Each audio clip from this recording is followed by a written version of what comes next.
En el caso de la reforma tributaria, tenemos en línea a un especialista, el doctor Ricardo Sosa, quien es tributarista, socio del estudio Lisicki-Litvin y autor de artículos de la especialidad tributaria, además de docente universitario y de cursos para profesionales en ciencias económicas sobre temas impositivos. ¿Qué tal, Ricardo? ¿Cómo estás? Buen día, buenas tardes, perdón.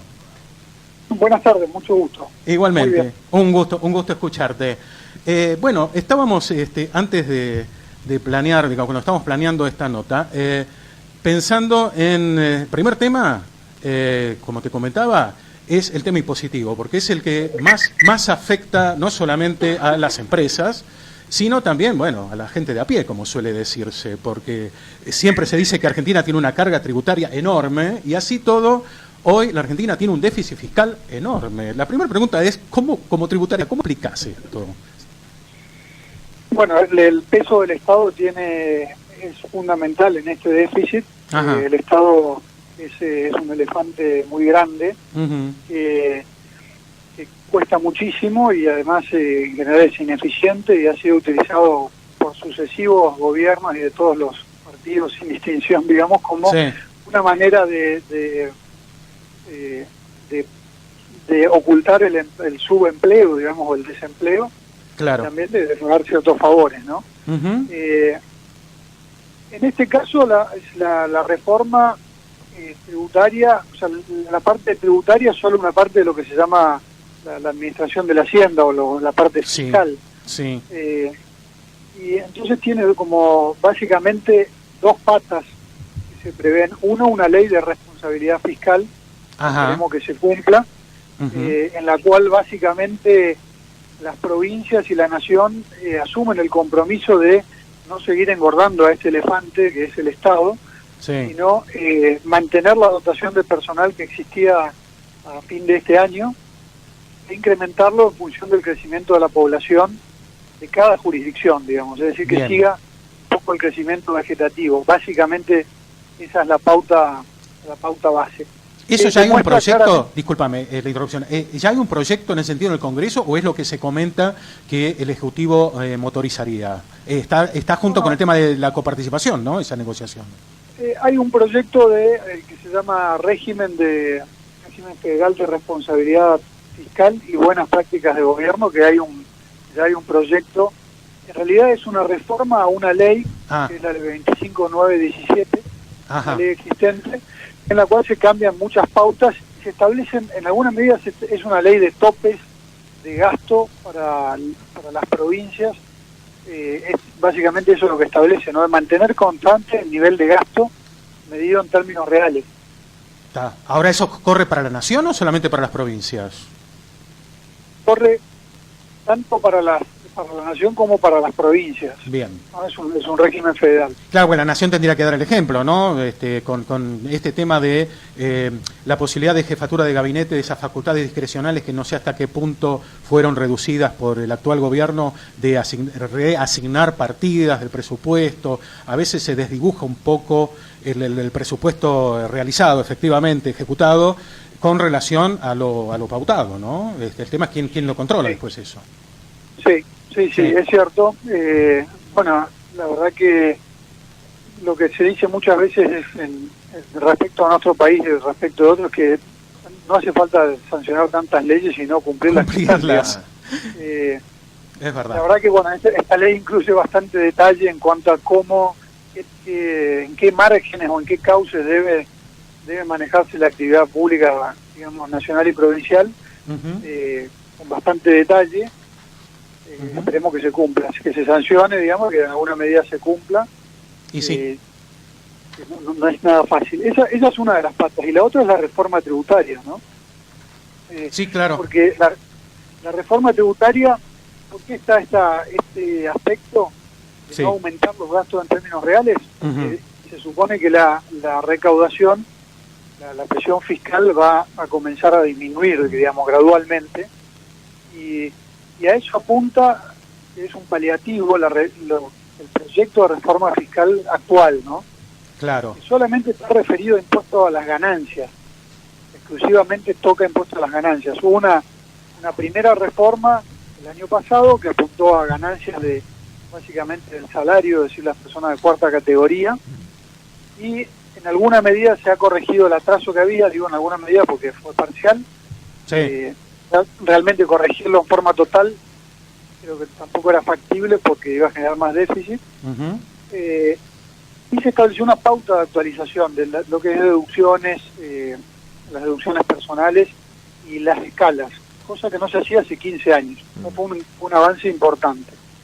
Eso era para las personas. Ahora se prevé una reforma tributaria que va a establecer, tiene básicamente en lo tributario dos aspectos importantes. Uno, que aplica tanto a personas como a empresas, se va a permitir un revalúo, es decir, darle un nuevo valor a los bienes que están afectados a una actividad que genera ganancias. ¿Esto en qué consiste? Hay y esto se verifica, aunque parezca por ahí exagerado, voy a dar un ejemplo, va a ser más gráfico. Supongamos que una persona o una empresa, es indistinto, tiene un inmueble afectado a renta. Lo compró en la época del 1 a 1, en $1 millón. Si hoy lo vendiese, y no vamos a contabilizar la amortización para no complicar, pero si hoy lo vendiese en el mismo $1 millón, se supone que en alguna medida conserva el valor adquisitivo, aunque sería una pérdida, ¿no? En términos reales, pero en el 1 a 1 le quedó el valor congelado en $1 millón. Hoy lo vende y ese valor convertido a pesos, para simplificar, digamos que sería 18 millones de pesos. Entonces, gracias a la persona o la empresa ganó 17 millones de pesos. Si es una persona que es habitualista por ejemplo, la compraventa de bienes, tendría que pagar, si una sociedad paga, digamos, sobre eso 17 millones. ¿Qué permitiría este revalúo para distintos bienes? Actualizar ese valor. Esto es opcional, es por única vez, y va a tener un periodo de tiempo limitado de vigencia, pero con el pago de un porcentaje de ese revalúo que va a variar, depende del tipo de bien de que se trate, digamos. Ese es el esquema de este revalúo. En alguna medida lo que hace es permitir actualizar el valor.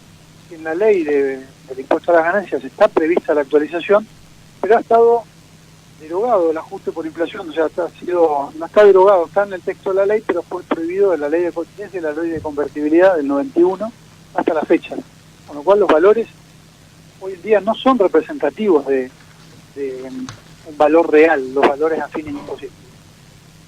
Esa es la parte más importante desde el punto de vista fiscal que prevé esta ley. Bien. Ese revalúo. Ahora te hago una pregunta más y cerramos. Se habla, pero esto digo es mesa de café, de que se aumentaría la cantidad de impuestos, o sea, habría impuestos nuevos, pero se bajaría la presión fiscal bajando alícuotas de impuestos viejos. ¿Hay algo de esto? Distribuir esa presión tributaria algo menor en más impuestos, en más gente, aumentando la base tributaria, la base imponible.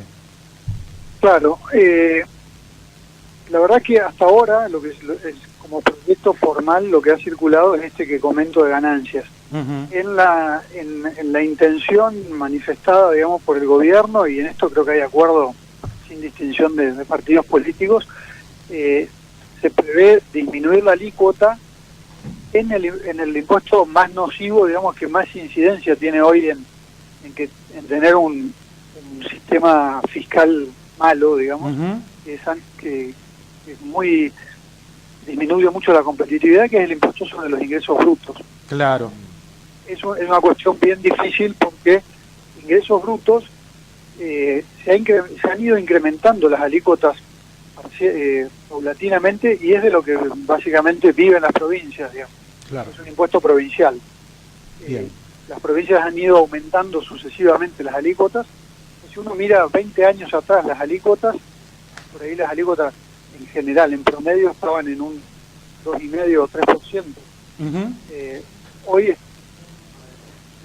dependiendo, pueden llegar al 5,5%. Claro.